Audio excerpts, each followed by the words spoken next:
Welcome back. I'm Logan, your host for the Daily Bible Reading Podcast, where we are journeying through the Bible chronologically, taking it one day at a time.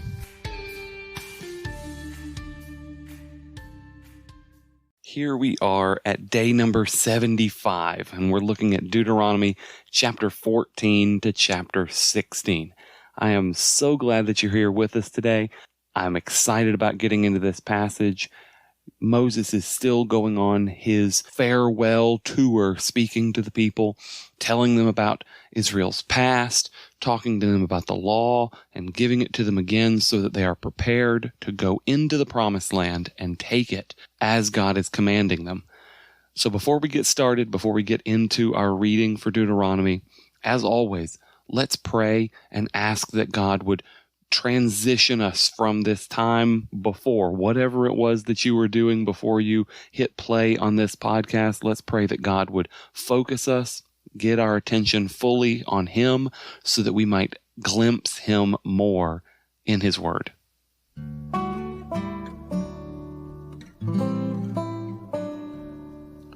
Today's prayer is from the Valley of Vision, a collection of Puritan prayers and devotions by Arthur Bennett.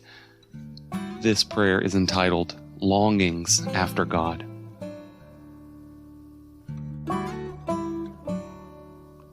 My dear Lord, I can but tell Thee that Thou knowest. I long for nothing but Thyself, nothing but holiness, nothing but union with Thy will. Thou hast given me these desires, and Thou alone canst give me the thing desired. My soul longs for communion with Thee, for mortification of indwelling corruption, especially spiritual pride. How precious it is to have a tender sense and clear apprehension of the mystery of godliness, of true holiness. What a blessedness to be like Thee, as much as it is possible for a creature to be like its Creator. Lord, give me more of Thy likeness. Enlarge my soul to contain fullness of holiness. Engage me to live more for Thee. Help me to be less pleased with my spiritual experiences. And when I feel at ease after sweet communings, teach me it is far too little I know and do. Blessed Lord, let me climb up near to Thee, and love, and long, and plead, and wrestle with Thee, and pant for deliverance from the body of sin. For my heart is wandering and lifeless, and my soul mourns to think it should ever lose sight of its beloved. Wrap my life in divine love, and keep me ever desiring Thee, always humble and resigned to Thy will, more fixed on Thyself, that I may be more fitted for doing and suffering. Amen.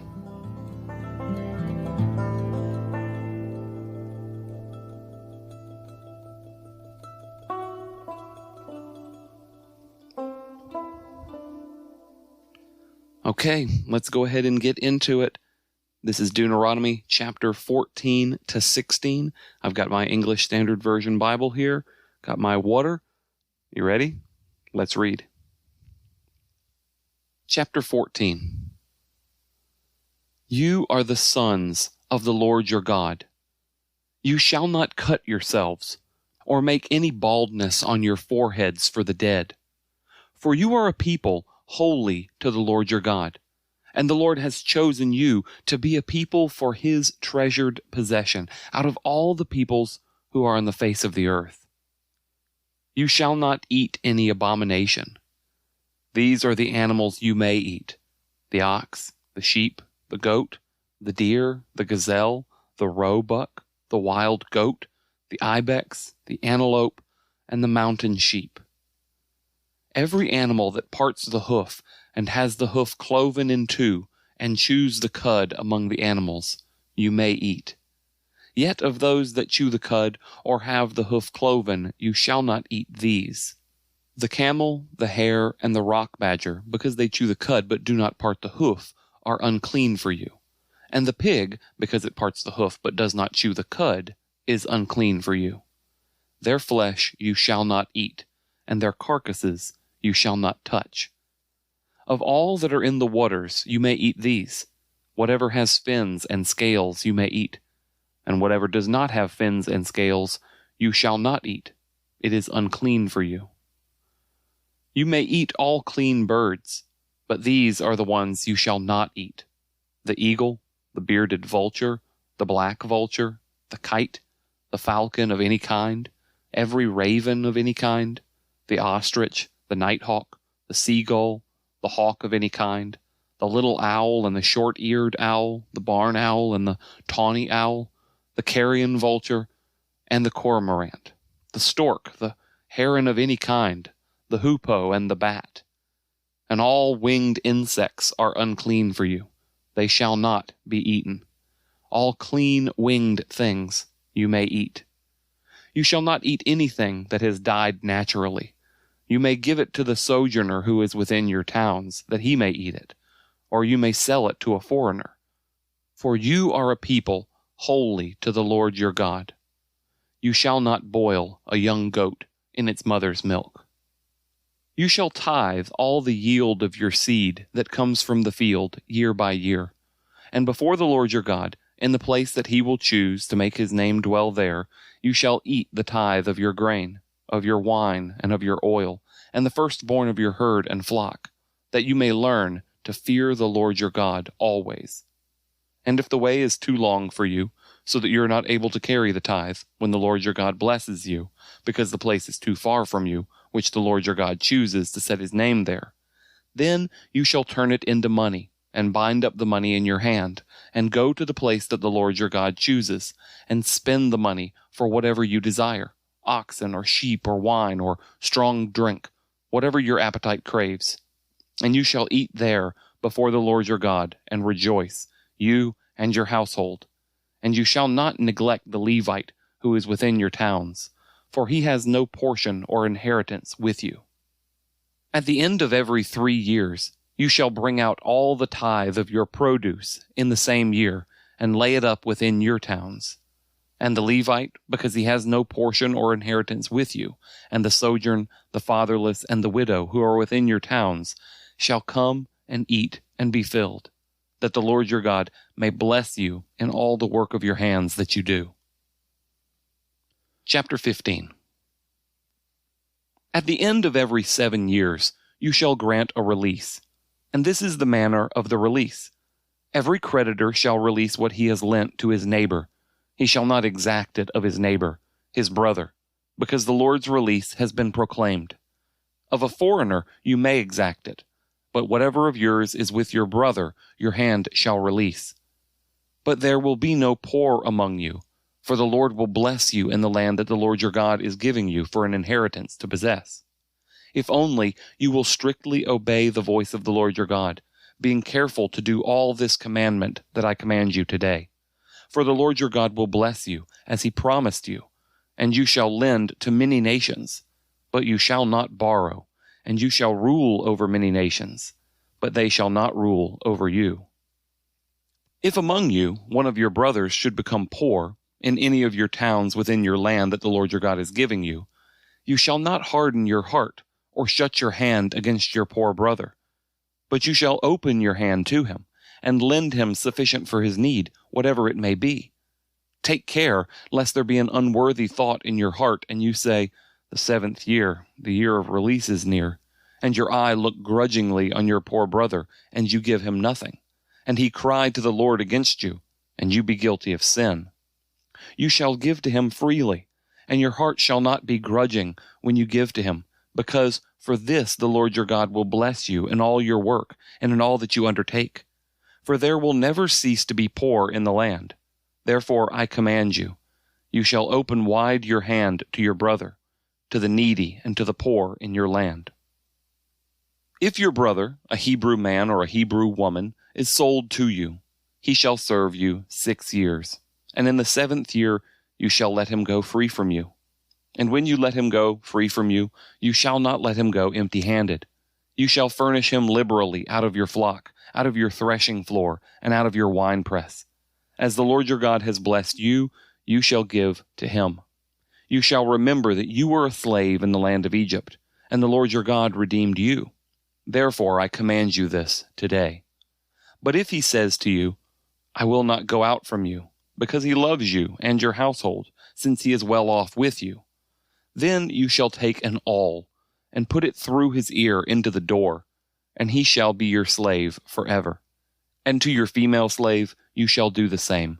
It shall not seem hard to you when you let him go free from you, for at half the cost of a hired worker he has served you 6 years. So the Lord your God will bless you in all that you do. All the firstborn males that are born of your herd and flock you shall dedicate to the Lord your God. You shall do no work with the firstborn of your herd, nor shear the firstborn of your flock. You shall eat it, you and your household, before the Lord your God, year by year, at the place that the Lord will choose. But if it has any blemish, if it is lame or blind, or has any serious blemish whatever, you shall not sacrifice it to the Lord your God. You shall eat it within your towns. The unclean and the clean alike may eat it, as though it were a gazelle or a deer. Only you shall not eat its blood. You shall pour it out on the ground like water. Chapter 16. Observe the month of Abib, and keep the Passover to the Lord your God. For in the month of Abib, the Lord your God brought you out of Egypt by night. And you shall offer the Passover sacrifice to the Lord your God from the flock or the herd, at the place that the Lord will choose, to make his name dwell there. You shall eat no leavened bread with it. 7 days you shall eat it with unleavened bread, the bread of affliction. For you came out of the land of Egypt in haste, that all the days of your life you may remember the day when you came out of the land of Egypt. No leaven shall be seen with you in all your territory for 7 days. Nor shall any of the flesh that you sacrifice on the evening of the first day remain all night until morning. You may not offer the Passover sacrifice within any of your towns that the Lord your God is giving you, but at the place that the Lord your God will choose, to make his name dwell in it.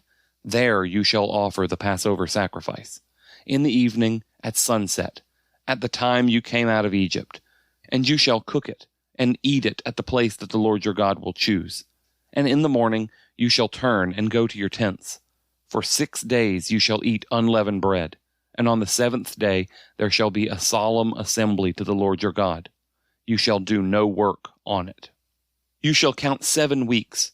Begin to count the 7 weeks from the time the sickle is first put to the standing grain. Then you shall keep the Feast of Weeks to the Lord your God, with the tribute of a freewill offering from your hand, which you shall give as the Lord your God blesses you. And you shall rejoice before the Lord your God, you and your son and your daughter, your male servant and your female servant, the Levite who is within your towns, the sojourner, the fatherless, and the widow who are among you, at the place that the Lord your God will choose to make his name dwell there. You shall remember that you were a slave in Egypt, and you shall be careful to observe these statutes. You shall keep the Feast of Booths 7 days.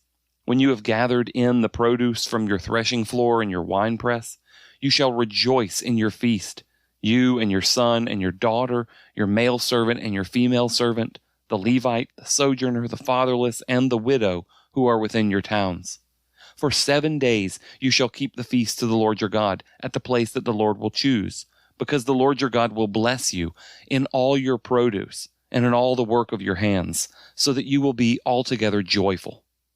3 times a year all your males shall appear before the Lord your God at the place that he will choose, at the feast of unleavened bread, at the feast of weeks, and at the feast of booths. They shall not appear before the Lord empty-handed. Every man shall give as he is able, according to the blessing of the Lord your God that he has given you. You shall appoint judges and officers in all your towns that the Lord your God is giving you, according to your tribes, that they shall judge the people with righteous judgment. You shall not pervert justice. You shall not show partiality, and you shall not accept a bribe. For a bribe blinds the eyes of the wise and subverts the cause of the righteous. Justice, and only justice, you shall follow, that you may live and inherit the land that the Lord your God is giving you. You shall not plant any tree as an Asherah beside the altar of the Lord your God that you shall make, and you shall not set up a pillar, which the Lord your God hates.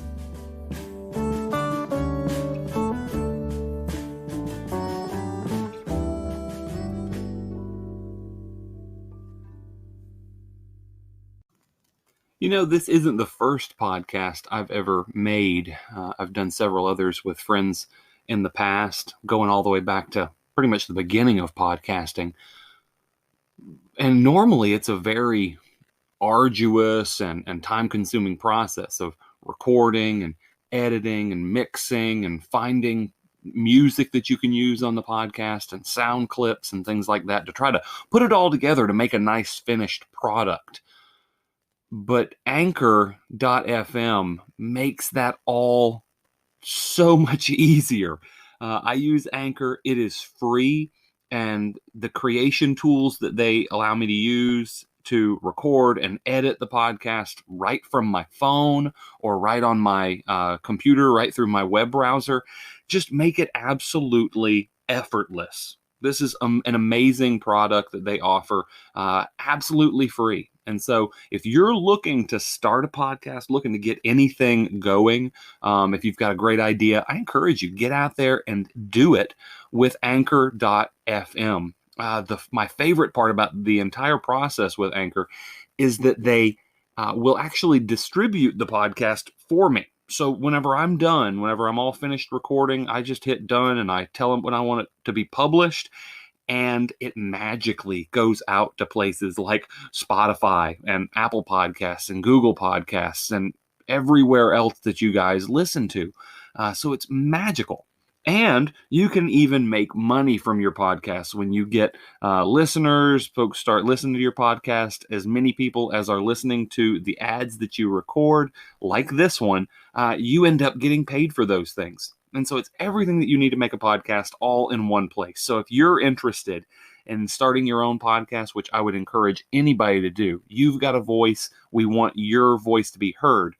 Go and download the free Anchor app now, or go to anchor.fm to get started. As we got into chapter 14 today, it may have seemed like a little bit of deja vu, like you've already seen this back in Leviticus chapter 11. But avoid the temptation to just skim over these passages. Remember the new context.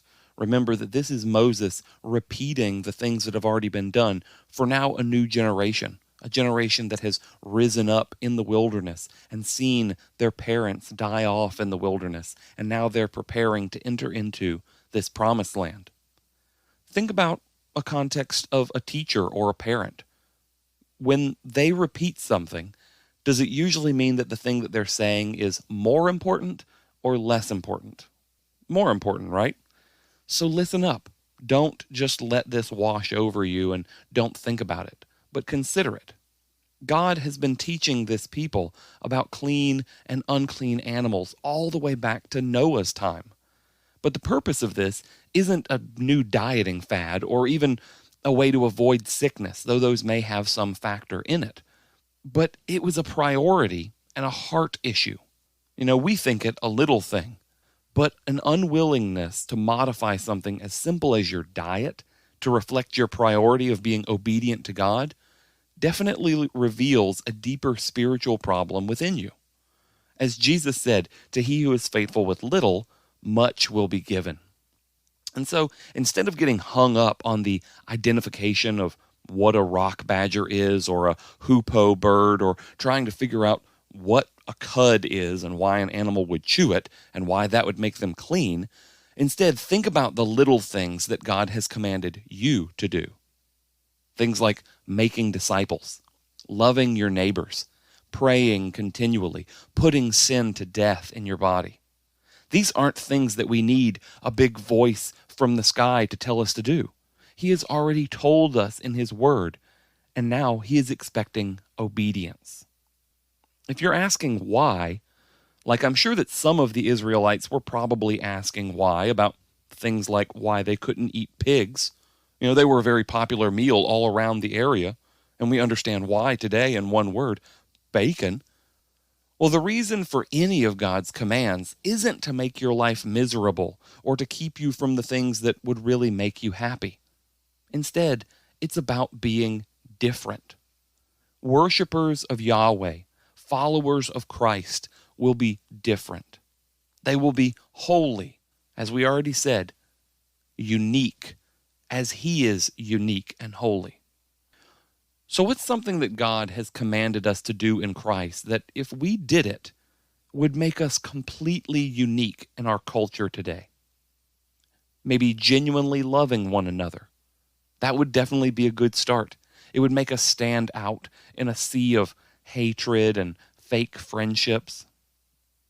You are a peculiar people, called to be holy and unique to the Lord your God. So it's time to act like it. This won't make me very popular amongst my Baptist circles, but what if we weren't gluttons? And I don't just mean with food, though with the context of these verses, that certainly might be a good starting place. Rather, we live in a culture that tells us to get our fill of whatever we crave. Well, what if Christians were a people that abstained from those things because we found it more important to fill up on the things that really matter? Moses here moves on from food to the people's pocketbook.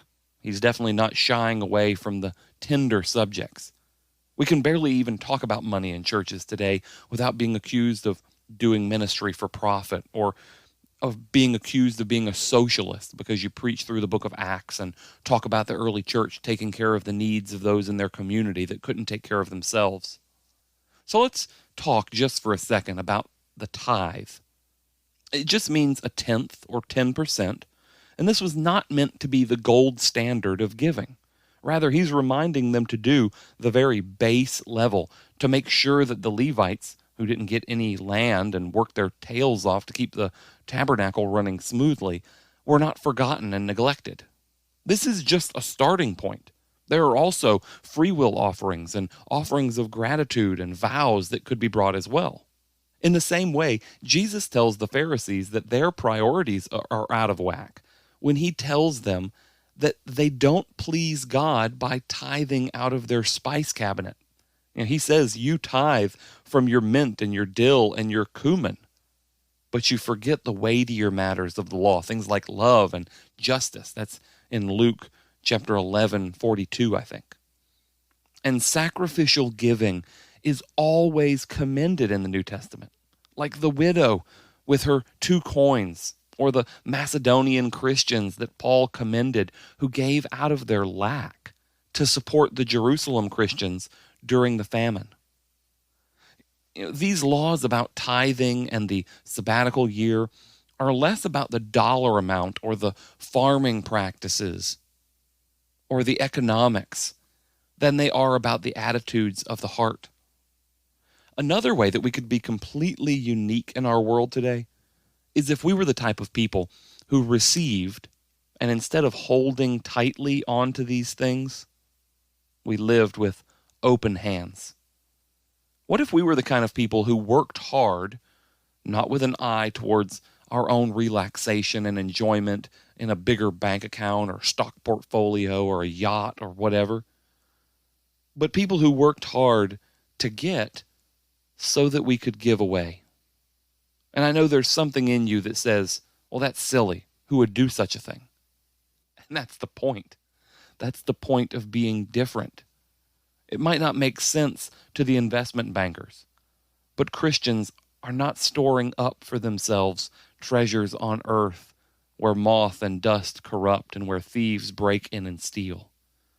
No, Jesus called us to be different. This task of being different is rooted in the very history and festival schedule of the Jewish people that Moses moves into next.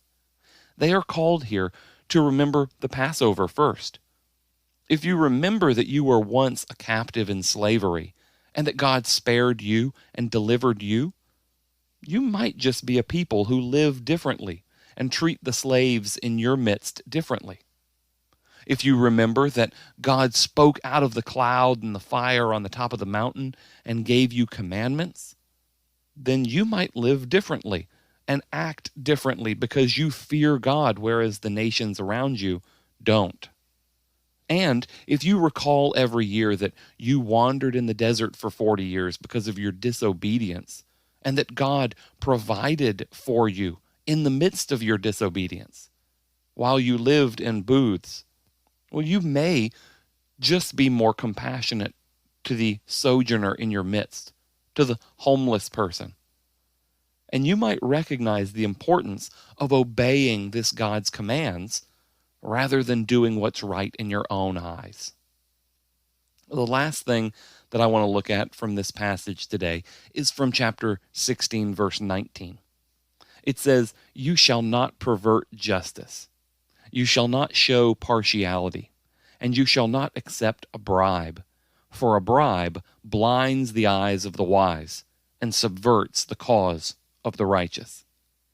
I find it funny that near our courtrooms today, you'll usually see a depiction of Lady Justice with her scales, and she is blind. But it says in this passage that the thing that really blinds justice is a bribe. Justice should be meted out with eyes wide open, ready to speak the truth that there is one standard, whether you're rich or poor, influential or disposable, powerful or weak, beautiful or ugly. Righteous judgment is what is important to God.